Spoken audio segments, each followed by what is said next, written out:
Hello, hello, hello. We are live. Stepping in a little early here. Allow people to log on.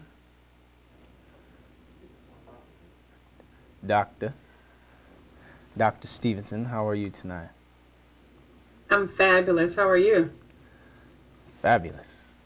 Fabulous. Fabulous. It's a good word. Good word. Good word. Ready to have this conversation. Can't wait for people to join. I know. Long time coming here. Long time. Yeah. Well,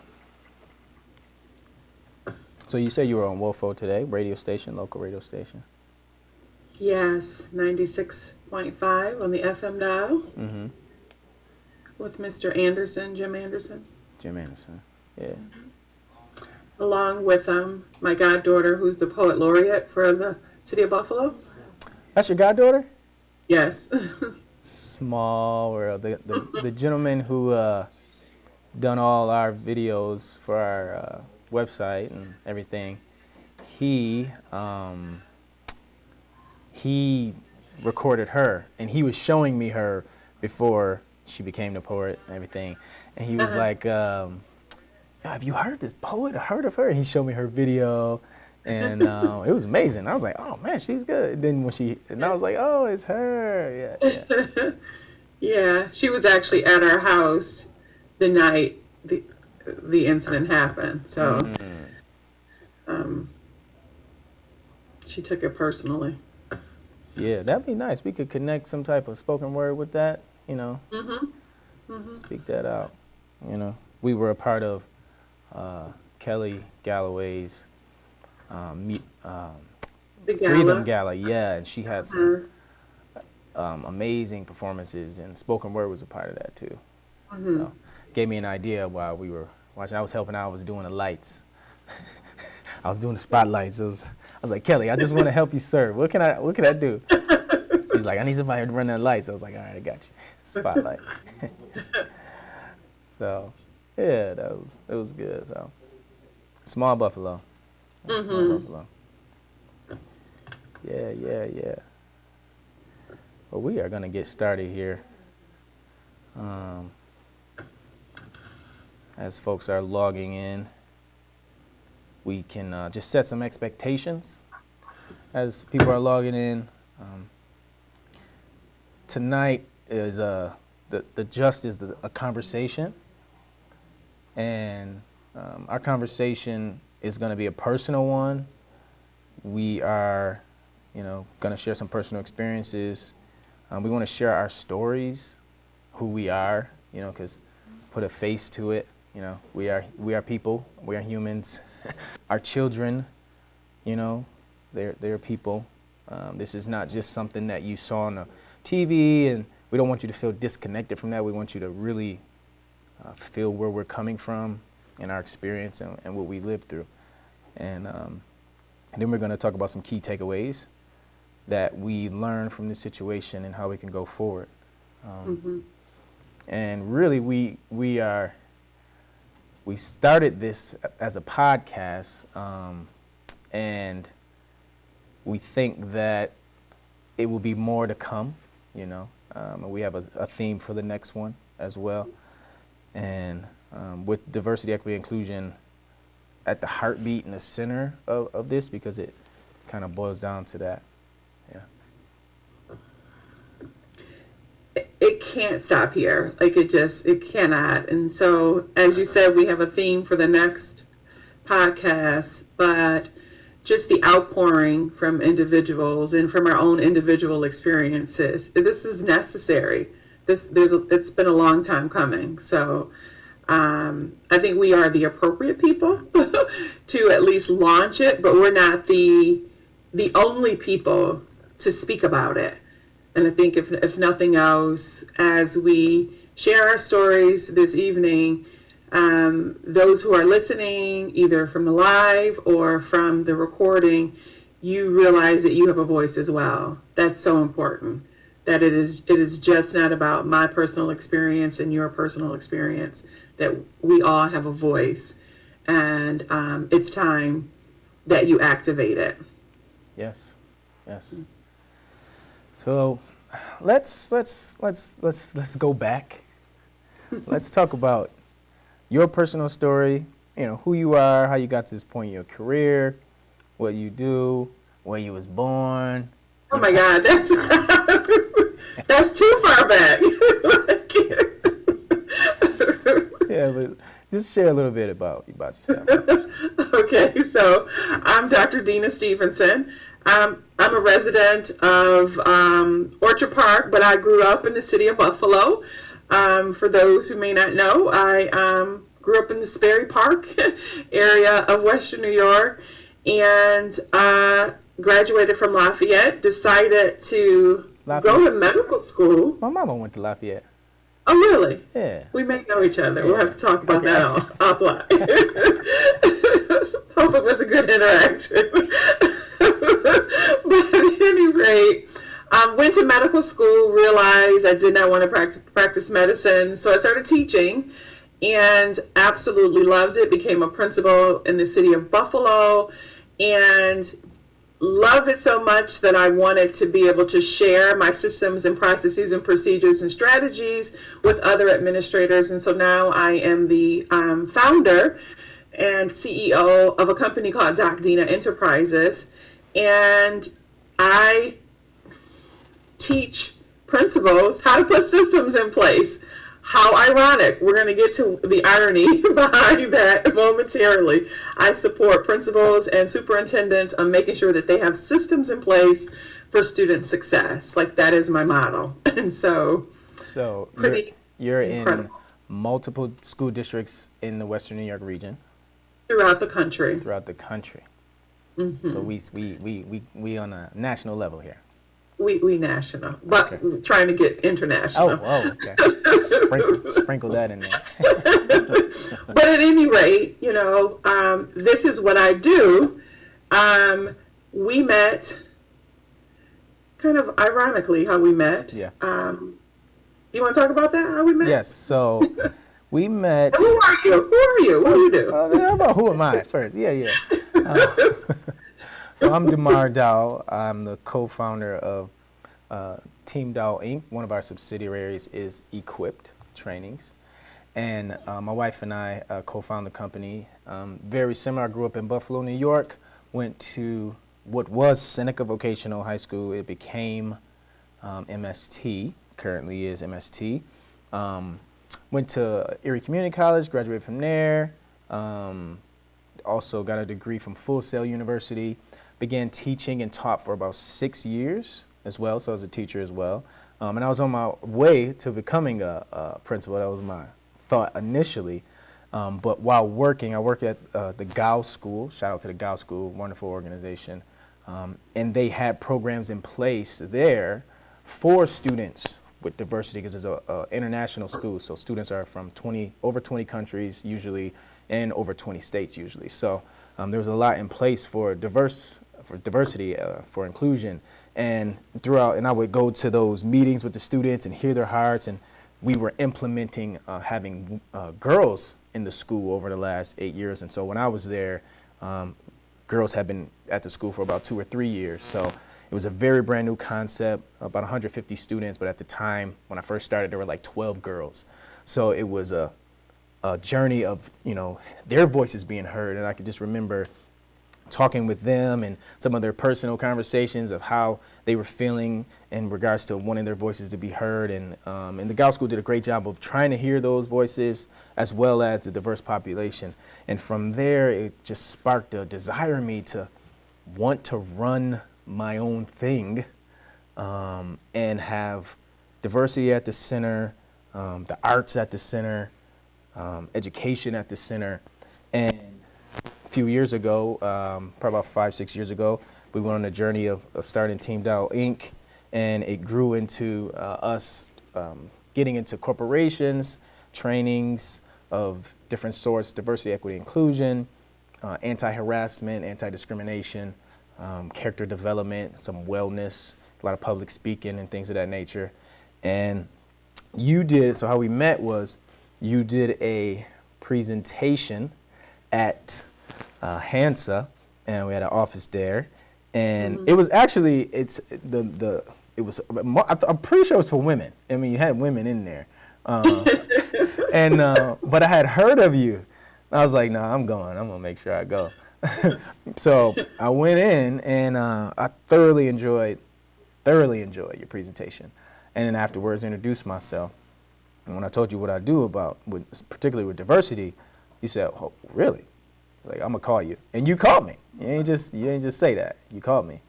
And you spoke of the work that, again, working with different school districts, and obviously the need for DEI to be in those schools. And it kind of led us to where we are today, you know. That's it. That's the story, for sure. That's the story. So I was thinking I would share mine first, what happened with myself and my son. So probably I would say about August or so, a few of the school districts that you referred to Equipped reached out, and we spoke about implementing diversity into those districts. And as that process was happening, my wife and I, our son, his name is Jacob, our students attend Williamsville South. So our son, Jacob, is in school. He's having a good time. He's on a bus now. This is at the end of September, and he's on the bus, and kids are having conversations, and a gentleman says to him, "Well, I can't help it that you're black." And so my son, I was very proud of him that he kept his composure, because that is highly offensive. Mm-hmm. And he kept his composure, and he was like, wait, what? So what happened was the bus driver heard the conversation. And the bus driver separates the students, and the student who made the remark is put on the front of the bus. My son is kept where he was, towards the back. As the gentleman is leaving off the bus, he looks at my son, gives him the middle finger, and says to him, "Go and hang yourself." So, we'll talk about this a little bit more, but the paralysis that happens when you first hear something like that,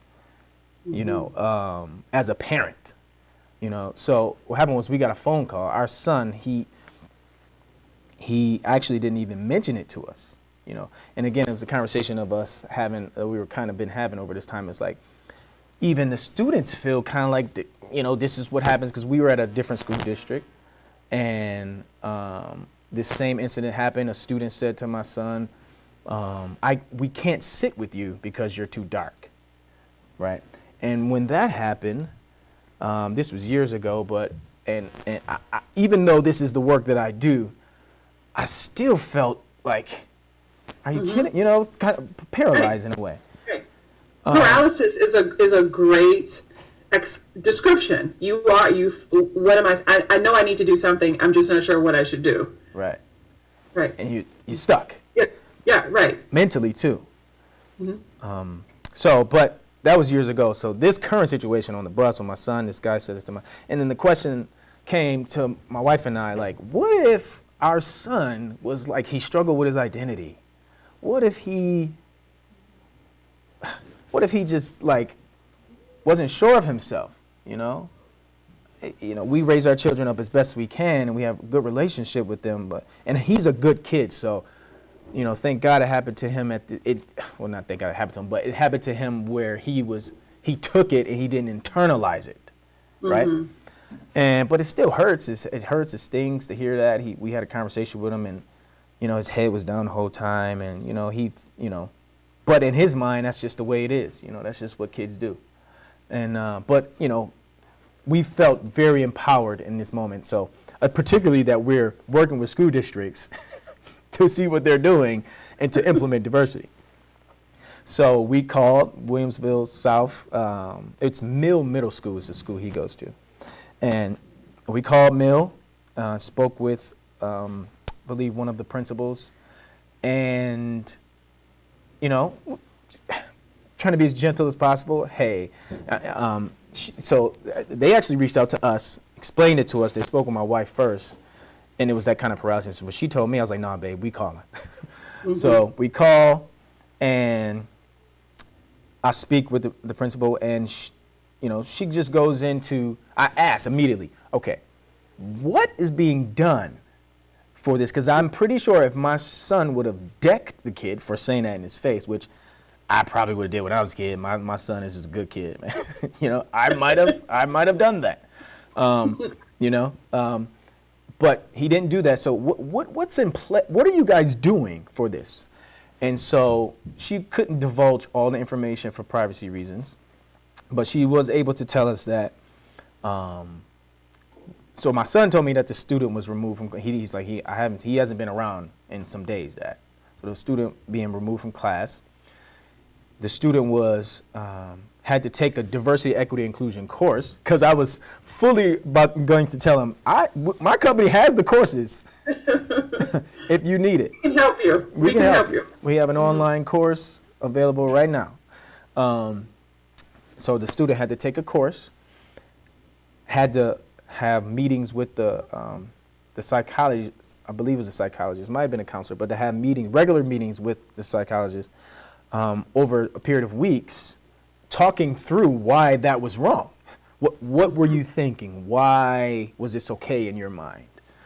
And when we heard that, and when I remember I shared it with you, it was like, I mean, again, we know racism is here.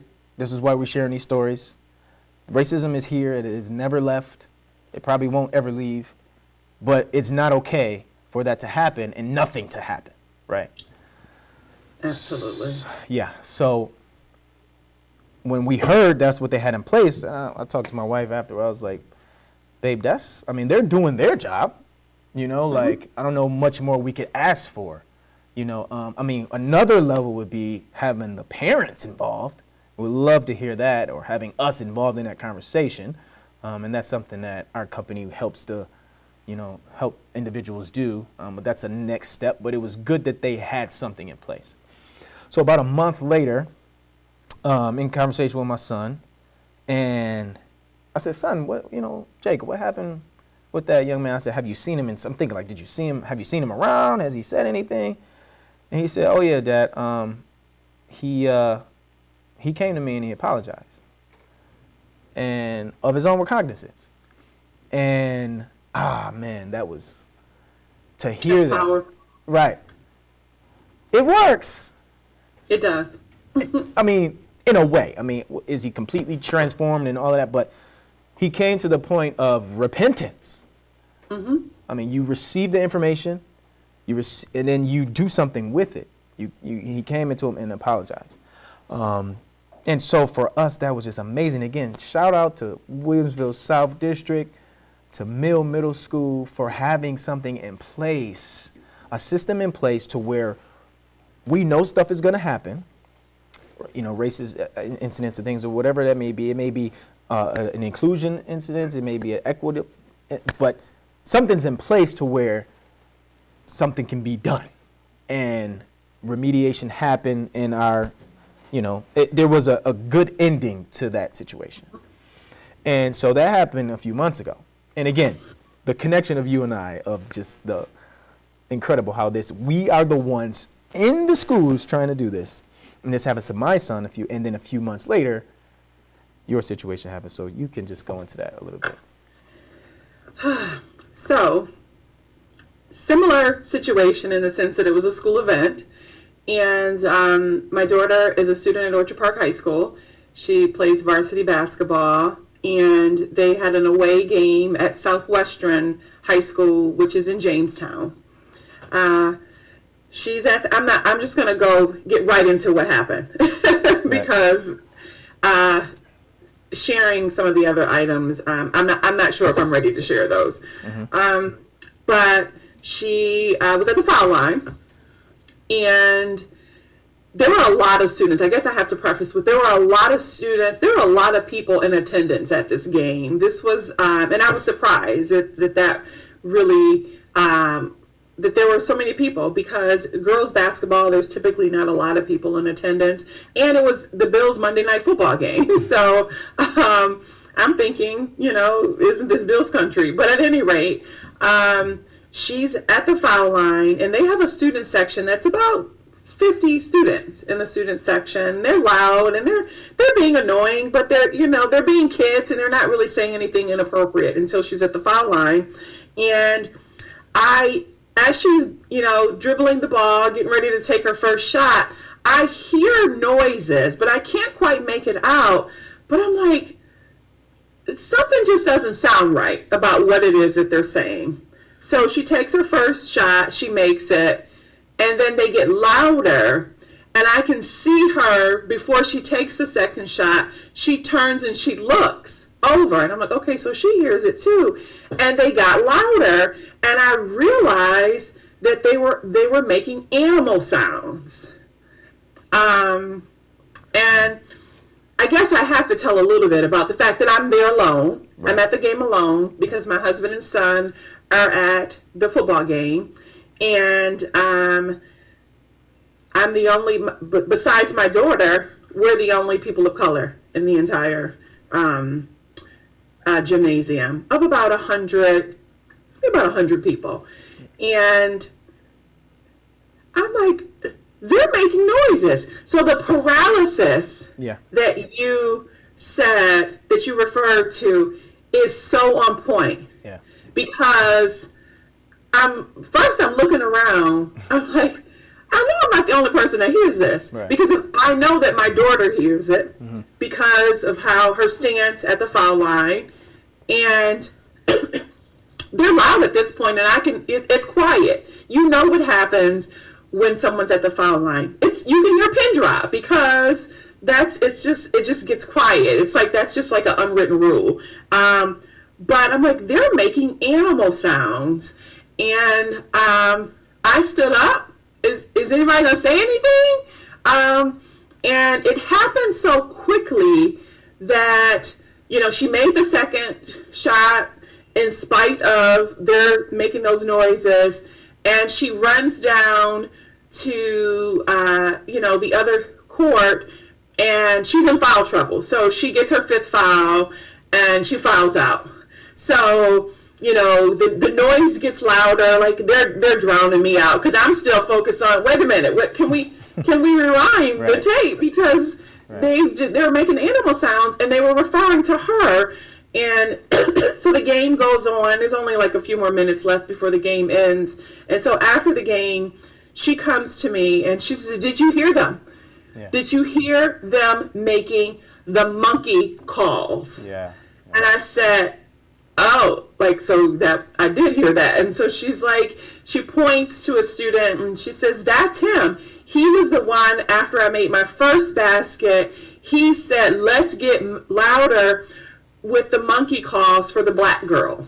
Oh, my God. And I said, the gymnasium, I felt like it was like moving in slow motion. Like what she was saying was in slow motion, and I'm just like, oh my goodness. And so something that I have not shared, but I feel like it's necessary to share, as she said monkey calls, one of her teammates said, yeah, monkey calls. Like she thought it was funny. So she turned to some of the other players, and they all had like this blank, like glaze over their face, like no, like that's not funny. Nothing about that is funny. And so I did address her. I said, I know your mom's not here. I know you're a child, but nothing about that is funny. Like you get that, right? You get that that's not funny. Right. And I will be talking to your mom, but that's not funny. And you need to put yourself in Maddie's position. And at that point, Maddie said, I don't want to catch the bus with the team. I want to come home with you. I want to ride with you. And it's like an hour and a half away from home. But what I failed to mention, out of the 100 plus people in that gymnasium, DaMar and listeners, is there were a ton of adults there. Yeah.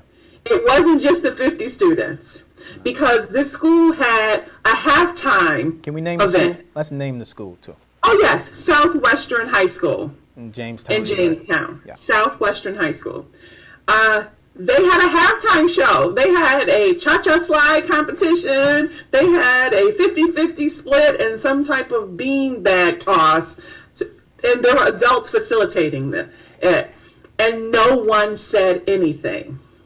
That's the difference between your son's situation that had a system, had a policy in place. The bus driver heard it. He did something. He separated the students.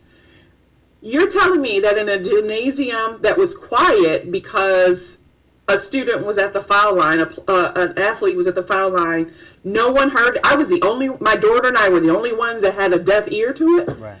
Or didn't have a deaf ear to it, should I say. No one said anything whatsoever. So that night when I got home, I needed to say, go ahead. You didn't mention, I know previous conversation, you mentioned that someone said something to you, a couple people. Yeah, I didn't want to talk about that, but yeah. No, so let's I think so. Painting the picture. I'm alone. I'm alone at this game, but I'm a fan. Like I'm. My husband and I would probably argue who's her biggest fan, but since I have the mic in front of me, I'm her biggest fan right now. And so I'm at the game, and I'm cheering them on. I'm cheering her on, in spite of the fact that I'm there alone. And there's three people in front of me, and at this point, maybe at the end of the first period, they're winning. Orchard Park is winning like 20-0. So the Southwestern girls, they were attempting to be competitive, but every time they would throw the ball and, someone from Orchard Park would catch it, I would say things like, oh my God, great pass, go OP, and this lady would turn around and she would look at me. She'd have like this grimace on her face because she wanted me to stop. So my telephone rang. I was on the phone talking to, I believe it was my goddaughter. I can't remember who I was talking to at this point, but I said, there's a lady in front of me who's upset because I'm cheering.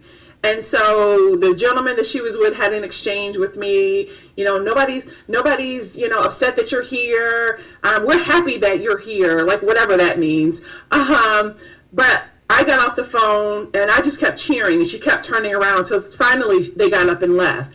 But as they got up to leave, she got about this close to me.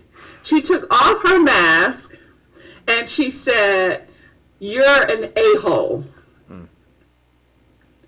And so paralysis set in again. Yeah. Because I thought, now I can respond to her the way she responded to me. I could be, I could let my reflex kick in. Just like, but I'm like, I have way more to lose in this lady. Right. Because obviously she has nothing to lose, or she feels like she has nothing to lose, or she can just come up to an adult that you don't know and call me a name just because I'm cheering. And so I took my mask off and I said, wow, you're ignorant. Like, I can't, like, wow. And she just walked away. And as she walked away, the people that she was walking over towards the middle section of this bleachers, people wanted to know why they were leaving. And so she pointed to me, and I don't know what she said, but the guy said, "Oh, it's okay, because she's a N, the hard R." He referred to me as N. So when they say the NIGGER, I actually say they broke that out in case of emergency, ER. Because they want you to really know that you are beneath the earth. Absolutely. So,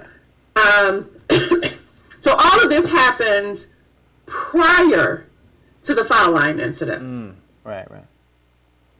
So by that point, I know where I'm at. Like, you unfortunately, even in 2021, when you walk into, I live in Orchard Park. I know, we're the only family in our subdivision of color. No, I'm sorry, we have one. We celebrated that. Yeah. Like in 2021, why are we still celebrating it? But we haven't had an issue, but I'm always cognizant of, am I the only one? Right.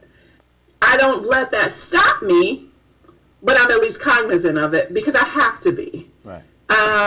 So when I walked into the gymnasium and I realized I was the only fan who looked like me, I was cognizant of it, but it didn't stop me because I wasn't doing anything wrong by cheering on my daughter and her team. Right. When I was called the a-hole, I was cognizant of what type of environment. I didn't want to make assumptions, but I knew when the gentleman, and I use that term loosely, referred to me with the hard R, I knew then that I was not in friendly territory. It had nothing to do with the game at that point. Right. So were my spidey senses heightened? Oh, absolutely they were.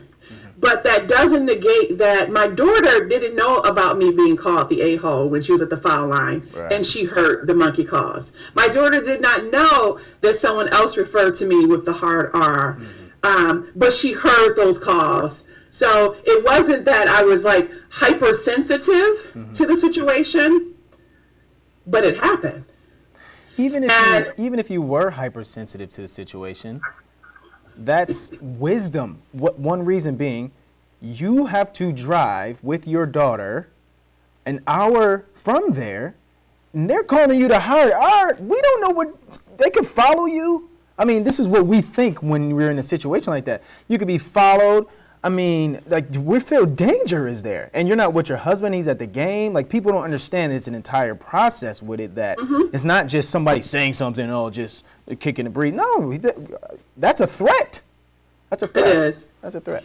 And so it's so funny that you said that, because this morning I was looking, because I'm texting my husband and my mom and my son when all of this is happening. I'm like, oh my God, this is what. And my mother. One of my mother's last text messages to me before we got in the car and I told her that Maddie was riding with me instead of catching the bus back was, be safe, right, but get out of there. Right. Why is that necessary? And I'm at a basketball game. I'm at a girls' basketball game, right, but that is the response. And so I even apologized that I said, maybe my senses were heightened, because we often make excuses as to why, well, maybe you start second guessing yourself, especially when nothing happened. I really started, as I sat there and waited for the game to be over, I'm like, well, maybe I am. Maybe I didn't hear that. Maybe, because I'm thinking we're in a school.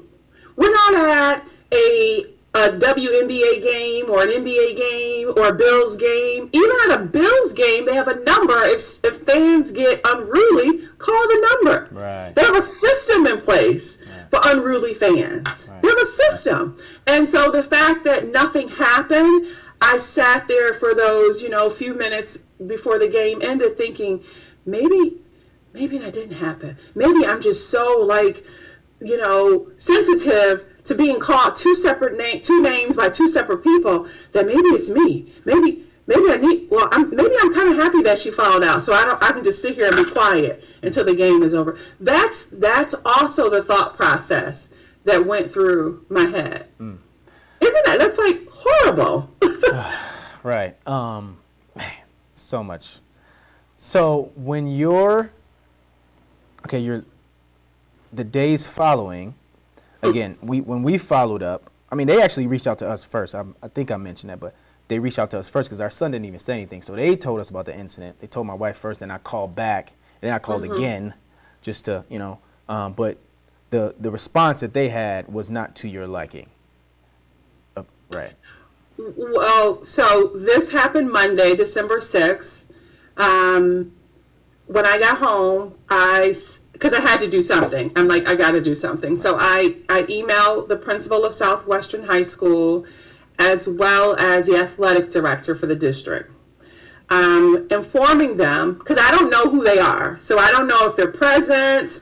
I don't know. So I started the email off letting them know, I'm like, I'm writing to you as a parent, but also as a fellow colleague. Like, I want to, like, this is for information purposes only. I was in attendance at my daughter's basketball game tonight, and what I experienced, my daughter has never experienced, and I have never experienced at a basketball game before. And she's played varsity since 8th grade. She's played in a nationally ranked AAU team. She's played in Barcelona. Never have I ever experienced what I experienced in your building. I went on to talk about what happened and requested that you please give me a call when you read this email. Colleague to colleague. I just want to have a conversation. What's going to happen? What can happen? What systems do you have in place? How can I support you? Like, I need to talk to you. Right. And I heard nothing.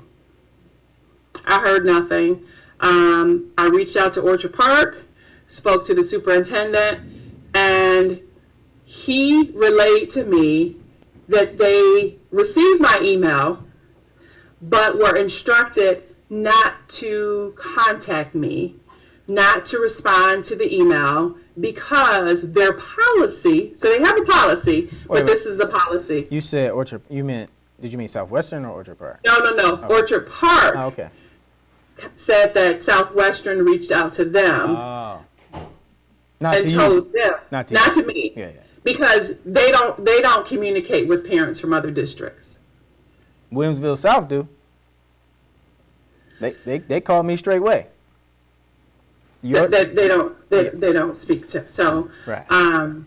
So when I heard that, so he's like, well, so they're probably not going to contact you because they're gonna communicate to you through me. Excuse me? You weren't there. Right. You weren't there. I'm a parent. I was present. I'm not. This is not second. Like you're basing it off of what I said to you. So it wasn't until I shared with the Orchard Park superintendent that we had been informed. First of all, we had retained an attorney because we had been informed that this could be classified as a hate crime. That this was a violation of Section 6 Civil Rights Act of, not Section 6, but the Civil Rights Act of 1974, I believe it is, or 64, I don't know. They broke the law. I knew that. And so it wasn't until then that it was like the policy was no longer necessary, and they reached out. When can we talk to you? Oh, and that I had spoken to Claudine Ewan from from WGRZ, Channel 2. That was when the policy was no longer, now we can talk to parents. Yeah, they can talk to parents now. The policy was like over. And so I spoke to the principal of Southwestern High School. I have to say, he probably is a really nice man. He probably is. But he was probably the wrong person to call me because they had not prepped him because he basically kept saying, I was told not to call you. Yes, I got your email, but I was told I couldn't call you because we can't talk to parents from other districts. And we spent all day investigating, and we spent all day, and so at that point, after the superintendent of Orchard Park told me that they weren't going to call me, I did what I needed. I did what I felt like most people do now. I went to social media. Right. If you're not going to advocate for us, we'll advocate for our kids, for ourselves. Right. I don't need you. I don't need you to be the middleman. Right. I just don't. And so I created a post on social media, on Facebook, and within a couple of hours, we had like 175 shares and tons of messages. And as I began to read the messages and the comments, there was parent after parent after parent after parent from the South towns, not from, anywhere else, telling me that this has happened to them. That their kids attend this school, and that when they have games, Southwestern fans are not allowed because of their behavior. That when they came to a game, that they were called this, derogatory name or that derogatory name, and nothing happened. And so it was overwhelming to the point where I haven't even read half of the responses anymore, because it was just, I think it's been shared almost 800 times now. But it's, when I share it with you what happened, and then you reminded me of what happened with your son, I said, really? It's overwhelming. This is something that it's not going to stop. You said something earlier about, racism probably won't ever stop. It won't, because it's just like you said, you have your son's a good kid and he knew how to respond to that situation. My daughter's a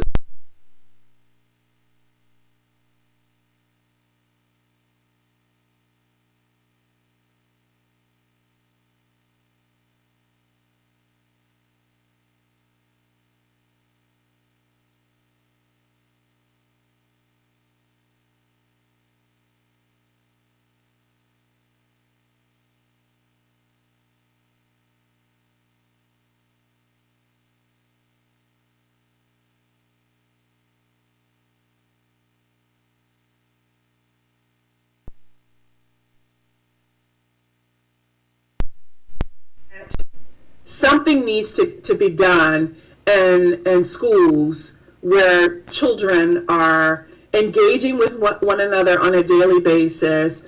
And even New York State realizes that. And so it is amazing to me that Southwestern Central School District does not have a policy in place, because the New York State Department of Education has mandated that these conversations happen through the culturally the culturally sustaining framework for schools, that creating a welcoming and affirming environment, making sure that the curriculum is diverse, making sure that students have a voice, making sure that parents have a voice. And obviously Southwestern missed that. They must have, that email must have gone to spam.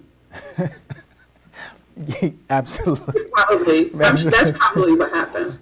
And you saying that, again, connecting the dots, how this happened to you and I. They tell me that you and I is not right, but I'll say it anyway. But that we are Well, then correct it, because this is about educating. We're the ones actually in the field. We in there trying to bring solutions, and this happens to our children. And I don't believe in coincidences. And like you said, the response that you had, the overwhelming response of parent after parent after parent. Again, that's the reason why we're doing this podcast. To title it, we call it "So What Now?" So what now? What now? We have a few takeaways that we observe from this particular incident, and the first is, as you were just hitting on, the absolute need for diversity, equity, inclusion to be at the forefront of public education. And you were mentioning, even every school, even if your student population isn't diverse, you still need it. Doesn't matter. It's not just a inner city public school thing to address, because both of these are not inner city schools. They're suburb, they're schools on the outside, and these things are happening. So obviously it needs to be in the public schools as well, in the city schools. But can you just hit on that? It needs to be everywhere. It does, because the world that we live in is diverse. And so if we don't prepare our children on how to engage with people who don't look like them, who don't sound like them, who, have different cultures and backgrounds, how in the world are they going to be able to be productive citizens? Because we both know, we all know, everyone that's listening, that the behavior that both of our children experience, it's learned. Yes. It is. And so just like when our children are young and they reach for something hot and we say to our child, no, that's hot, don't touch it. Right. When we allow students, or we allow our kids to say something and we don't address it, they learn that over time it must be okay. Yeah. You know, if my child today, if my 17-year-old daughter were to touch a hot coal or touch the fire on the stove, and she's just not realizing that it's hot, whose fault is that? That's not her fault. Right. That's my fault, because when she was a toddler, I never told her that it was inappropriate behavior. And so when she got to school and there was an instance and she was in chemistry or whatever, and she touched the Bunsen burner and she burned her hand, and the teacher still didn't say anything, then it's the teacher's fault. Like, we as educators have to educate even when parents don't. Right. That's our job. Like, that is what we go into education for. And so whether it's at a basketball game or if it's in social studies, if we don't teach students how to engage with one another, how to engage and become productive citizens in the world, then we don't need to be educators. Right. We just don't. And so that's what the culturally responsive sustaining education framework is really all about, making sure it's not about critical race theory. Yeah. And we'll talk about that later. Yeah. It's not about, shaming white people for the things that they've done in the past. It's about, let's learn to just engage with one another and respect our differences. None of that. I don't see color, because that's offensive. That's very offensive. That's offensive. Don't say I want you to see my color. Don't see that, okay? But understand it. Understand that it is in our differences that we really do have a lot of commonality. We do. We really do. We may live differently. We may look differently, but there are a lot of things about us that are the same. And even in our differences, that can unite us, because those could be strengths where the other group might have weaknesses. And so it's so important. It's so important that diversity, equity, and inclusion, especially in times like these, is taught in schools. Right. But there's pushback. Yes, there is pushback. Oh my goodness, is there? As a parent, I am beyond grateful that I'm sure Williamsville South District Middle School, I'm sure they had pushback, but I'm glad that they didn't succumb to that, because my child went through that. And so since that happened to him, since something was in place, a good result came from that. Yes. Right, because they decided to, you know what, we're gonna push past, the defense mechanisms and all that. Like you said, just because it's what we should be doing, because we're human beings and everybody deserves respect, honor, and dignity. That does not mean I have to agree with everything you do. But if you're going to be in school with someone for 8 hours, or if you're going to be working with them in a corporation for whatever it is, there has to be at least that, a common ground of communication, that Absolutely. Some things are not tolerated. And when they are tolerated, and when they do happen, we have a system in place.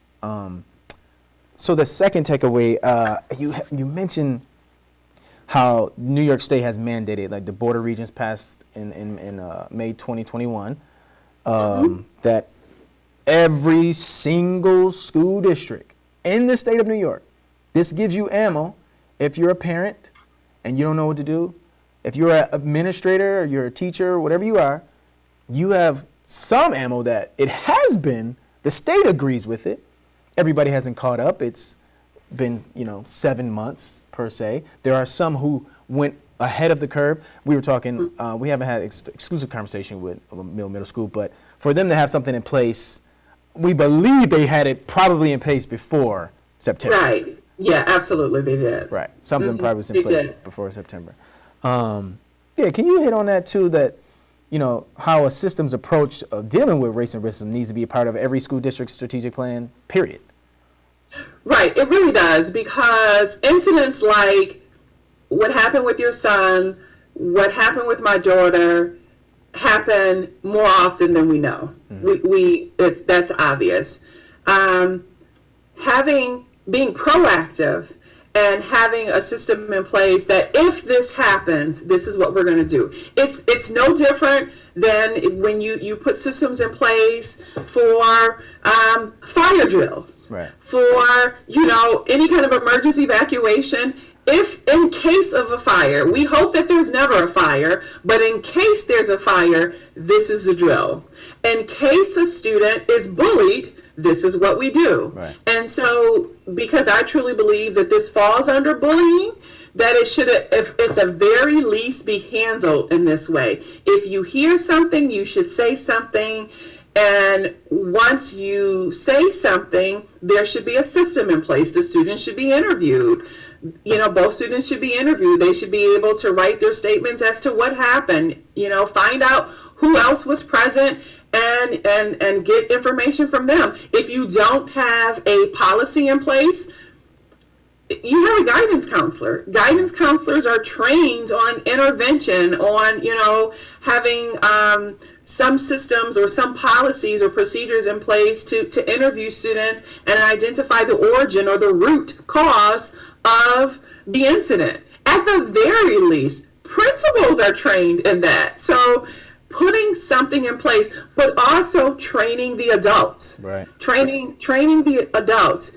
And I will say this, and I laugh when I say it, but I doubt, and I could be wrong, but I doubt if Southwestern and neighboring districts will ever allow this to happen again. Because they got caught with their pants at their ankles. Right. They really did. They were exposed. Right. And at the very least now, they are they're in tuned to hearing that, we got to do something. We can't, this can't become the thing. This can't be, a neighboring district from Southwestern is Jamestown. I'm sure Jamestown, if they have a similar situation, will probably say, we don't want what happened at Southwestern to happen here. Right. I would think. So they're putting, they're being proactive, but reactionary based on to what happened in Southwestern. But at the very least, DaMar, they should have some type of conflict resolution system in place, some type of policy in place that if students are called names or racist remarks are referred to other students, that this is what we're going to do. We're going to start with just interviewing the students. We're going to start with, identifying what was the root cause of the exchange and teaching students the appropriate way to engage with one another and teaching them why what they said was inappropriate at the very least. Right. And that hasn't happened.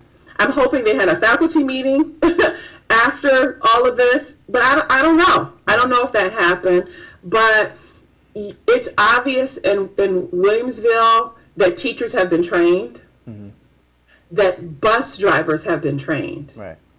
Think about it. When you were a teacher, I know when I was a teacher and when I was a principal, we had systems for when incidents happen in the cafeteria, when they happen in the gymnasium, when they happen in the auditorium, when they happen on the bus, and all of those adults that are in the hallway, that are in the gymnasium, that are on the bus, that are in the cafeteria, also got trained to make sure that if this happens, this is the policy of the school. This is what we do. Right. And so they took it serious, and I applaud. I mean, we talked privately. Like, I applaud Williamsville because they obviously have a pretty solid curriculum to the point where it caused this young man to apologize to your son. Right. That's massive. Right. It just is. It's massive. Yeah. Kind of final takeaway here. So what now again? What now? What what do you do? What do we do? Parents, what are some of the questions that they, again, you got a lot of responses in that regard. So did I after sharing our story. I want to throw in there too the educators, administrators too, because, and the students, right? Because they can ask questions. You can be the ones that push the envelope forward. You mentioned a particular district where, in conversation, where the alumni students that you know of went to the school and kind of like, hey, do you guys have everything in place? And they helped push the school to even start thinking in that direction. You know, absolutely. You touch on that a little bit. I think what happened with that particular district is the students, you know, after, I think a lot of it had to do with the George Floyd incident and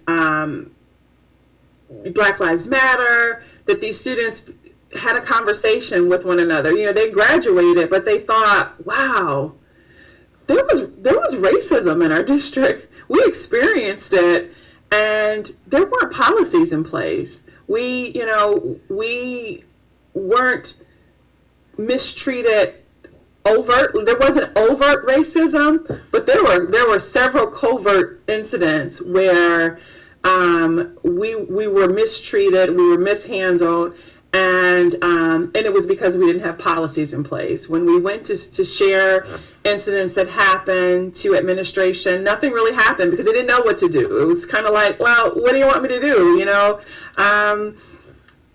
okay, I'll make them say sorry if that's it. You know, it's like putting a Band-Aid over something that really, they didn't know how to handle it. And so they went to the board. They put a survey together of other alumni from this high school and went to the board and shared it and created a Facebook group and really kind of built the momentum.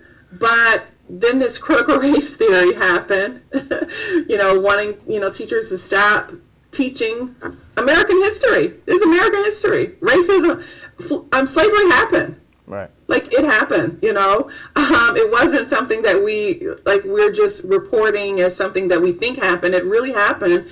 And I know that caused this district to go a different direction, to kind of stall. Right. And I think that's what's happening in a lot of districts, DaMar. Right. We've talked about this offline, that the voices of those people who are saying, my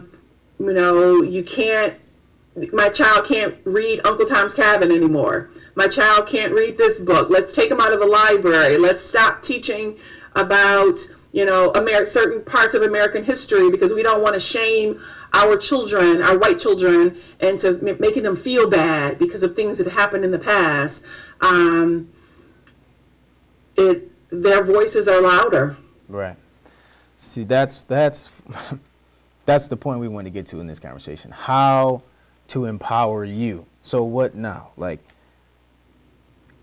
if you don't believe that you can make some change, then it won't happen. Like I mentioned before that years ago, one of our children encountered that where it was, the kid came up to him and said, you can't sit here because you're too dark. The paralysis was there to the point where we didn't do anything, Mm-hmm. And again, we're in the field, but this time around, like you said, there's a momentum, there's something there for us. This is the time, this is the moment. Again, our situation with both of our children and the 2 months apart. That's just, out of all the kids, out of all the kids. Why you gotta pick on our kids? Like, but there's those moments in life where something can happen to you, and I'm a man of faith, and I know for a fact that was a plan. That was a strategic plan to get me and you to. There it is, right? Me and you. That was right. Yeah. That's right. To get me and you to really take back and not, the way they want us to respond is you pull your mask down and give that woman a taste of her mind, or my son punch the kid in his head, and then they can justify in their brains what they think we are. They think we're monkeys. That's why they make monkey calls. He actually thought my son was like, I can't help it that you're black, man. That's the way you were born. That's just your unfortunate path. Like the child was actually thinking that way about them. And I want to give you the opportunity to just give a call to action. I'll give one as well, but just speak to the people right now. You know, as I referenced the Facebook post and all of the comments, it has, and you know, people have messaged me, telling me like how much courage I have to speak out, and it really isn't about courage. It's about being an advocate for your children. And so my call to action is simple. If you have a story that you want to share, you can use this platform if you want, or if you don't, you know, if you don't feel empowered enough to share it publicly, share it with us and we'll be your voice. If nothing else, sometimes just telling the story is enough to make you feel other people know about it now, not just us. And, you know, the title alone of this podcast, So What Now? What's the next step for us? What's the next step for, you know, the Stevenson family and Southwestern? It was about exposure. Yes, we retained an attorney, and that attorney gave us some guidelines about what we should do. I did not mention we also filed a report to the United States Department of Education, and they have an office of civil rights office. We filed a complaint against them because this is a violation of me and my daughter's civil right, and so we took it that step. It's not about filing a lawsuit, but it is about exposure. It's about education. It's about holding them accountable. Yeah, it is. You know, my foot is on their neck and it's going to stay on their neck, but you can do the same. You can. It's about exposing districts that don't have policies. It's about exposing situations that should not happen, that will continue to happen if you don't say anything. And so you can either message myself or you can message DaMar and let us know. Let us be your voice or give you the platform to have the voice. But it's not about sitting on here, and I know this is a long call to action, I'm sorry. No, you get it. It's not about sitting on here putting districts down, but it's about letting districts know that even if they don't choose us to come in and give diversity, equity, and inclusion training, you need to seek some support. You need to put some systems in place, because situations that happened, like mine and DaMar's son, will continue to happen if you don't put systems in place. And it can become to the point where your state ed might start getting taken away. Yeah. Your federal funding might start getting taken away because these are federal offenses. And I don't think people realize that. Right. These superintendents and these principals, when you start violating people's civil rights, they're going to get you where it hurts, and it's in your budget. Right. Right. So I know that was a long call to action. But No, that was perfect. message me or message DaMar. Yeah, we put our contact information in the details, so you can reach out to both of us. We'd love to be an advocate for you.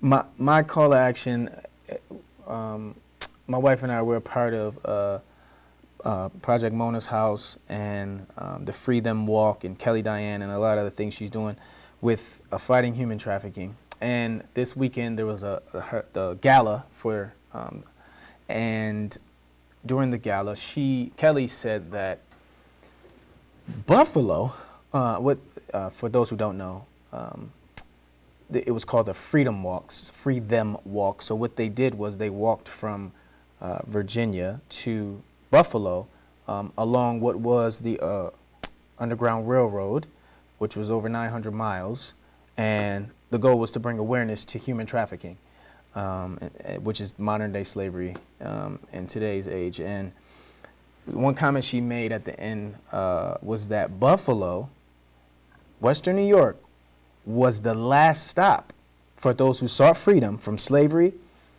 who sought freedom, period, They either stayed here or they went to Canada. And we were the last stop. And my call to action is in reference to the DNA that's already in the region. That's already here. This is not new. I mean, there were countless numbers of white people, black people, Native American. I mean, and everybody was working together to bring a swift end to, even though it was the law, right? It was the law for slavery to be in place, but they were fighting against injustice together. They were fighting together, and Buffalo has been here before. Western New York has been here before. This is not anything new. And we've been fighting, and we're going to continue to fight to stamp out this foolishness. Again, it's here. Racism is here. We're telling you it's here, right? Like, there's no denial. It's here. All right, so, okay, I mean, monkey calls, fam, like, what? Monkey calls in a game, a basketball game. Her daughter is a full scholarship athlete. You know, I mean, my son, every comment on my son's is pleasure to have in class. These are, you know, this is happening to them. Okay, it's here. But what are we going to do? What are you going to do? Are you a student? Are you a teacher? Are you an administrator? Are you moved? Are you upset? Does this anger you? Because it should. Right. You should be outraged at this. This should not be happening. It's 2022. It shouldn't be. I know the world was woken up with Ahmaud Arbery, with George Floyd again, as you mentioned, Dr. Stevenson, those incidents that were blatantly caught on camera. You know, we're just adding to that. These pockets of racism and things of that nature that are happening, it's only going to move if we move. Again, if you feel like you said, you don't know how to go about it, please contact us.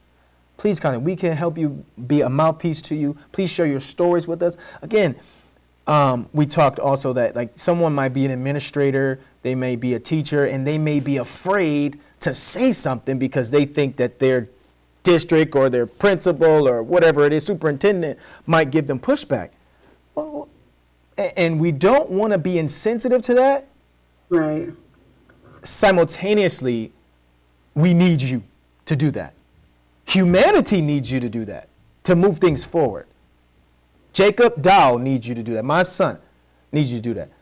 I mean, it's imperative that we don't allow this to don't become so callous to these situations. It happened again. Oh yeah, she was on TV on Channel 2. She did an interview on the news. And all right, well then, until the next time, we'll just back away.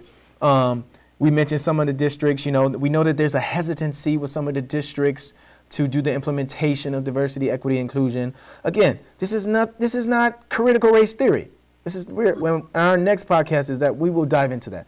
Diversity, equity, inclusion implementation into a school district is not critical race theory. It's not. What it is preparing people for, again, whether your district is diverse or not, preparing these individuals. Let's just start with the students. It's preparing the students for life after college, for life among their students, their friends, and it's preparing them for that moment. If it's a teacher, it's preparing the teachers to be able to relate to the students, to embrace who they are and not shun who they are because of what they may have preconceived or implicit biases in their minds, and not through microaggressions at the students because of, again, what they have preconceived or what they may think about. If it's, and again, even for administrators, it's to help, you know, one of the districts that I've been working with, Dunkirk, the plan is, let's work with the administration first, right? The board members, the principals, let's work with them first, that they would take the course on diversity, equity, inclusion, and we dive into what that is. And then we would go to the teachers and the students and get feedback and do it together as a community, but not just throwing things on it. We're working with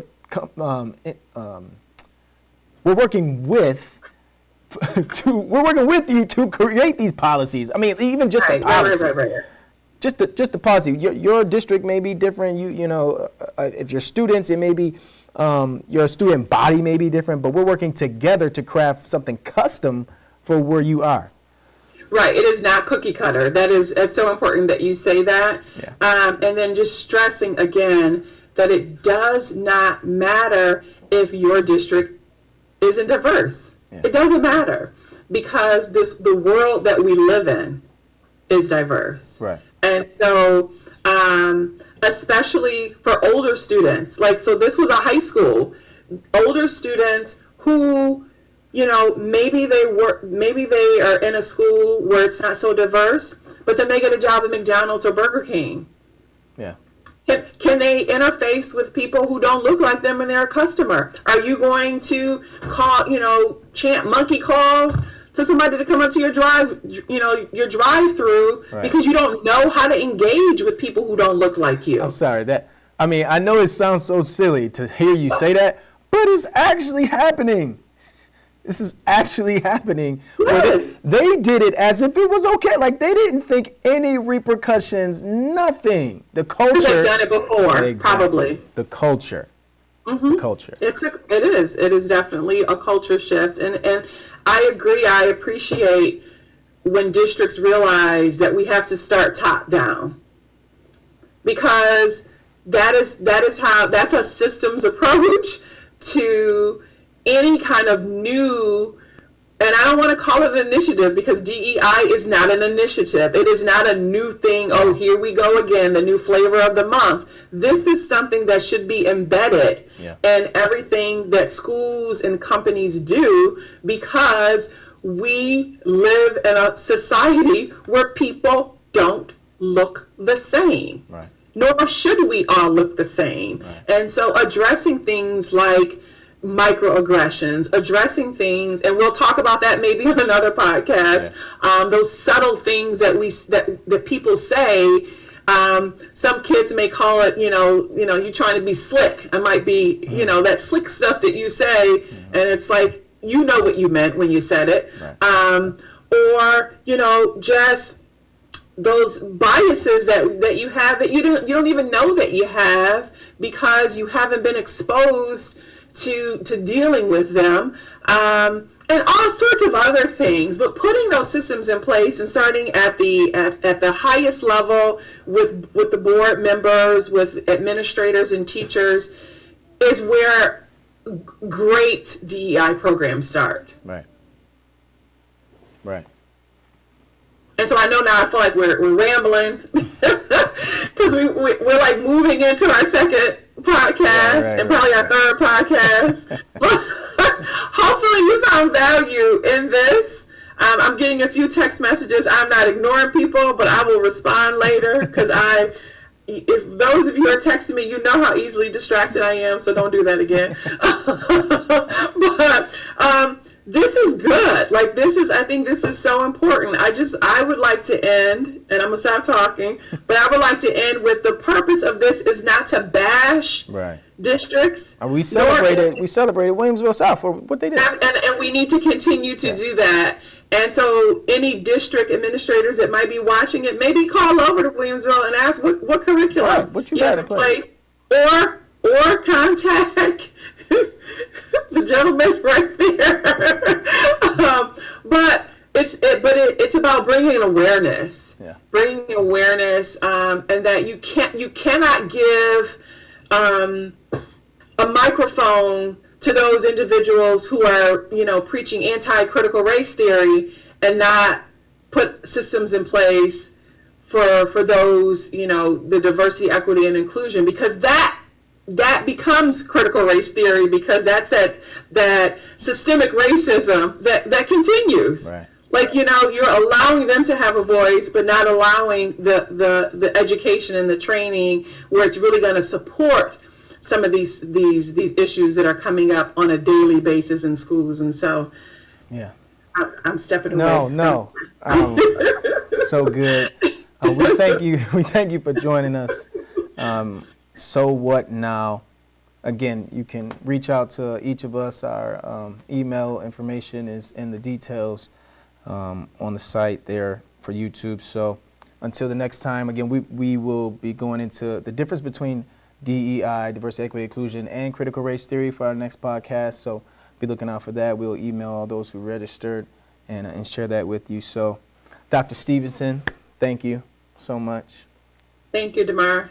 Mr. Dowell, sorry. Oh, yes. Being formal.